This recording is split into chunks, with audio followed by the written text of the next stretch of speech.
So evidently, some things were remembered about what happened early on in our marriage with my marriage to my former spouse, and she was starting to remember things of recent, 30 years later, and now we're back to where we started from.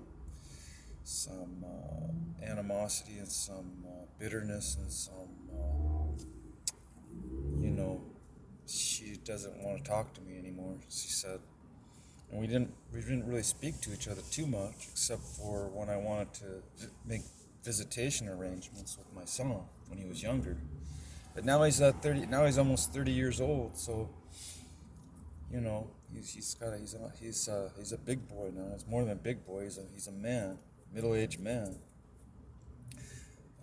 So a lot of time has elapsed, but I don't know why we're going back over ground that we already went over several times and raked with a fine tooth comb, and nitpicked it and strained at it and disputed over it and wrestled with it.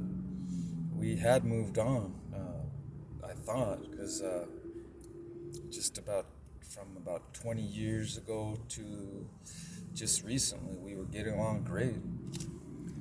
When I would go down there to visit my son when he was later in his teens and his 20s, and I'd still make arrangements to see him from time to time, when he wasn't busy or out of town working somewhere.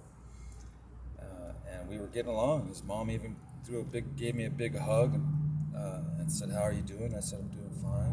And it was real pleasant. It was real cordial, nice. And then all of a sudden, the whole thing got flipped upside down, got twisted for apparently no reason. So it's really weird. It's like all of a sudden she says, "Oh, you did all that stuff to me. You divorced me. You left me, and all this stuff." She says, and so now she says, "Oh, your son's gonna look at your court papers of the divorce proceedings and see all the accusations you made and your family made against me, and I hope he doesn't look over all that, because I mean I kind of regret the whole ordeal. Looking back at it, I kind of have regrets about it. It probably could have worked had I not. The whole marriage could have probably, corrected itself had we gone through the right channels and done proper procedures and how to make the corrections and how to stop pointing the finger and making accusations that may not have been true. And then we could have moved on to a better marriage, but we didn't let it get that far. So I'm hoping that things will calm down and things will be tempered so that we can maintain, go back to where we were as far as at least being civil towards each other, over the phone or in person or whatever. Because my son hasn't even called me or talked to me for like 6 months.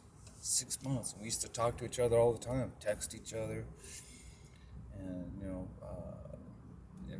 about once or twice a year, I'd visit him because he was in Nevada. He was out of California for a while, so he's always on the road.